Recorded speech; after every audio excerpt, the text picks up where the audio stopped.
8वां अध्याय। ब्रह्मा जी बोले, हे नारद, योगिनियों के लौटने में जब विलंब हुआ तब शिवजी ने चिंतित होकर सूर्य को यह आज्ञा दी, हे सूर्य, अब तुम काशी में जाकर यह समाचार लाओ कि योगिनीगण अब तक क्यों नहीं लौटी हैं। इसके साथ ही तुम किसी उपाय द्वारा राजा दिवोदास को धर्म भ्रष्ट करने का भी प्रयत्न करना, जिससे वह राज्यहीन हो जाए। परंतु यह ध्यान रखना कि राजा दिवोदास परम धार्मिक है, उसकी किसी प्रकार अप्रतिष्ठा नहीं होने पाए। हे सूर्य, तुम त्रिभुवन में श्रेष्ठ हो तथा तुम्हारा नाम जग चक्षु प्रसिद्ध है। अस्तु तुम अपनी बुद्धिमानी से राजा दिवोदास को धर्म मार्ग से हटाकर यहाँ लौट आओ। हे नारद, भगवान सदाशिव की आज्ञा पाकर सूर्य भी अपने स्वरूप को बदलकर काशी में जा पहुंचे। वहां उन्होंने भिखारी, ज्योतिषी दरिद्री, योगी, जटाधारी, परमहंस, दिगंबर, छली तथा मतिहीन आदि अनेक प्रकार के रूप धारण किए। कहीं उन्होंने इंद्रजाल को फैलाया, कहीं ब्रह्म ज्ञान को प्रकट किया, कहीं वेद के विरुद्ध प्रचार किया, कहीं मीमांसा शास्त्र की व्याख्या की, कहीं ब्राह्मण बने, कहीं राजकुमार हुए, कहीं सर्वज्ञाता बने और कहीं अपने को तत्वज्ञानी के रूप में प्रकट किया। परंतु तो भी वे राजा दिवोदास के राज्य में किसी को भी अधर्मी न बना सके। इस प्रकार जब 1 वर्ष बीत गया और उनके लिए कुछ न हो सका, तो उन्होंने मन में विचार किया कि मेरा यहाँ आकर कुछ भी वश नहीं चल सका। अब यदि मैं विफल मनोरथ होकर शिवजी के पास लौटूं, तो वे मुझे अपने क्रोध से भस्म कर डालेंगे। उस समय ब्रह्मा और विष्णु जी भी मुझे नहीं बचा सकेंगे। इसलिए मुझे उचित है कि मैं शिवजी की आज्ञा उल्लंघन के पाप से बचने के लिए यहीं काशी में रह जाऊं। काशी शिवजी का ही स्वरूप है और इसके सेवन का बड़ा धर्म कहा गया है। इसलिए मुझे सब ओर से अपना मन हटाकर यहीं पर निवास करना चाहिए। हे नारद, इसके उपरांत सूर्य ने यह विचार किया कि शिवजी की आज्ञा का पालन करना मेरा परम धर्म था। उसे पालन करने में असमर्थ के कारण मुझे पाप लग सकता है। इसलिए यही उचित है कि मैं यहाँ से लौटकर नहीं जाऊं। धर्म के विपरीत अर्थ और काम का सेवन नहीं करना चाहिए।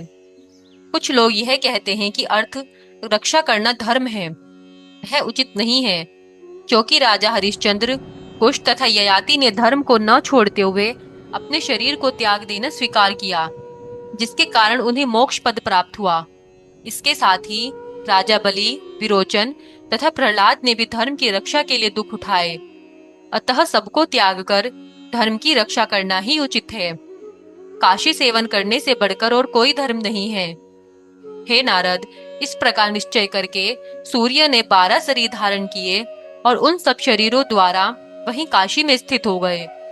वे 12 सूर्य देवा करने पर मनुष्यों की संपूर्ण मनोकामनाओं को सिद्ध करते हैं। उसके नाम इस प्रकार हैं।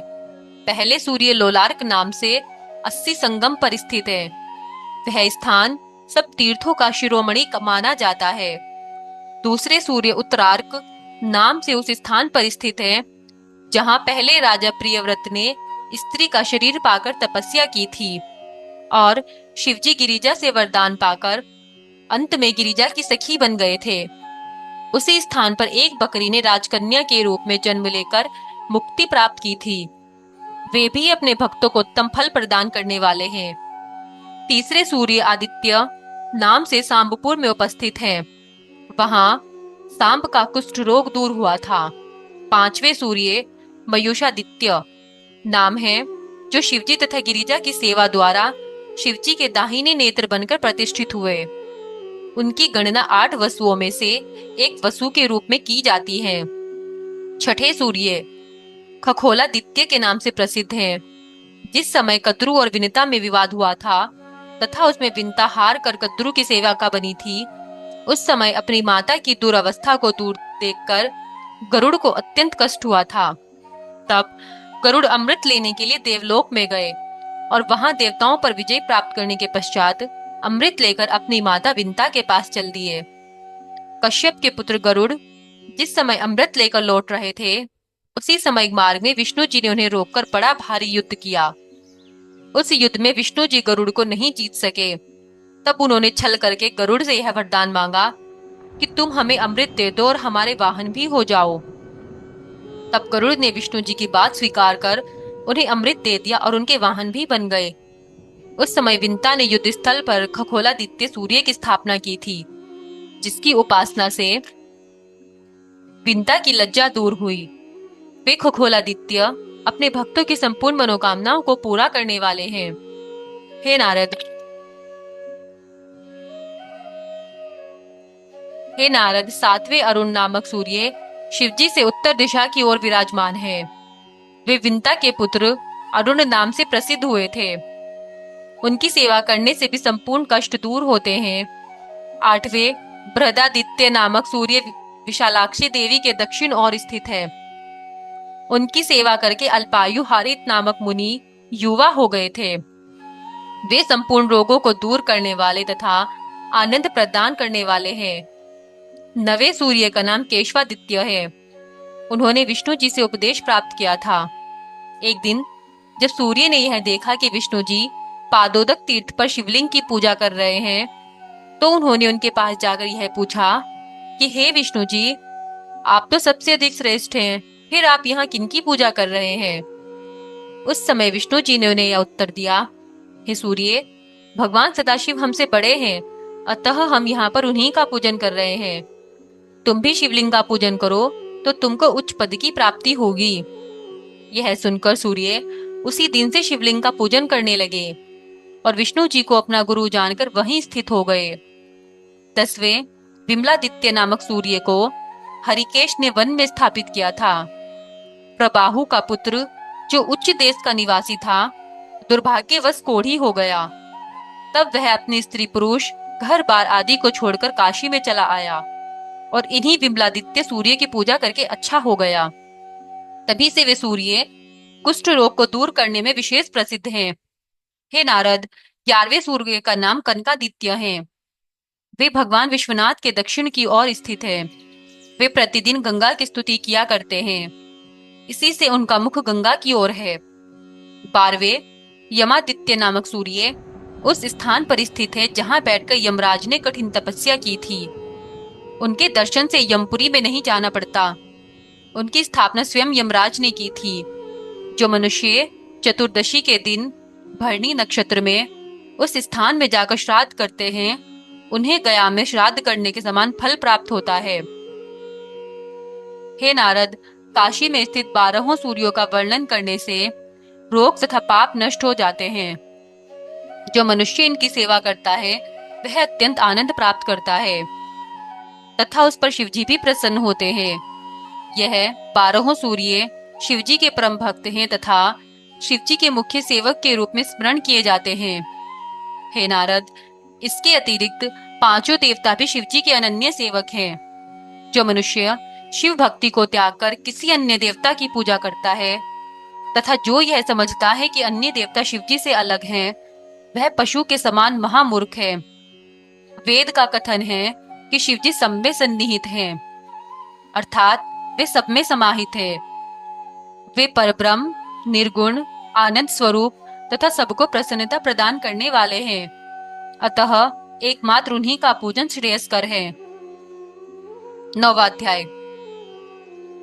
इतनी कथा सुनकर नारद जी ने कहा, हे पिता, अब आप मुझे यह बताइए कि जब ये 12 सूर्य अपना स्वरूप धारण करके काशी में स्थित हो गए, तदुपरांत क्या हुआ? ब्रह्मा जी बोले, हे पुत्र, जब सूर्य काशी में रह गए और शिवजी के पास लौटकर नहीं पहुंचे, उस समय शिवजी अत्यंत व्याकुल होकर इस प्रकार कहने लगे, सूर्य भी अब तक लौटकर नहीं आए। इस भांति शिवजी बहुत समय तक काशी का स्मरण कर व्याकुल होते रहे। तदुपरांत उन्होंने यह विचार किया कि वेदज्ञ ब्रह्मा वहां जाकर सब समाचार ला सकते हैं। अस्तु, यह निश्चय करने के उपरांत उन्होंने मुझसे यह कहा, हे ब्राह्मण, हमने योगिनी गण तथा सूर्य को काशी में भेजा था, परंतु वे लोग अभी तक लौटकर नहीं आए। पता नहीं इसका क्या कारण है। काशी हमारे हृदय में बसी हुई है। यद्यपि हमारे मस्तक पर चंद्रमा विराजमान है, परंतु फिर भी काशी का वियोग रूपी दाह हमारे हृदय से नहीं जाता है। अस्तु, अब तुम स्वयं काशी में जाओ। वहां जाने से तुम्हें अत्यंत पुण्य प्राप्त होगा और हमारा भी शोक दूर होगा। हे नारद, शिवजी की यह आज्ञा सुनकर मैं हंस पर चढ़कर काशीपुरी चल दिया। वहां पहुंचकर मैंने एक दुर्बल ब्राह्मण का रूप बनाया और राजा दिवोदास के पास जा पहुंचा। राजा दिवोदास मुझे देखते ही अपने आसन से उठ खड़ा हुआ। तत्पश्चात उसने मेरा बहुत स्वागत सम्मान करते हुए तथा उचित आसन पर बैठाते हुए यह पूछा कि हे प्रभु, आपके आगमन का कारण क्या है। उस समय मैंने राजा को यह उत्तर दिया, हे राजन, मैं तुम्हारी नगरी में बहुत दिनों से रहता हूँ और तुमको भली भांति जानता हूँ। तुम्हारे समान धर्मात्मा राजा संसार में कोई और नहीं है। तुम्हारी प्रजा, संतान, भाई बंधु आदि तो अच्छी तरह है। हे नृपश्रेष्ठ, अच्छा, अब मैं तुम्हें अपने आगमन का कारण बताता हूँ। हे राजन, मेरे पास शुद्ध धन तथा देवता आदि सभी उपस्थित है। अस्तु, मैं तुम्हारी काशीपुरी में यज्ञ करना चाहता हूँ। तुम्हारी इस राजधानी से अधिक उत्तम तीर्थ अन्य कोई नहीं है। वेदों का भी यही कहना है कि काशी शिवजी का दूसरा रूप है।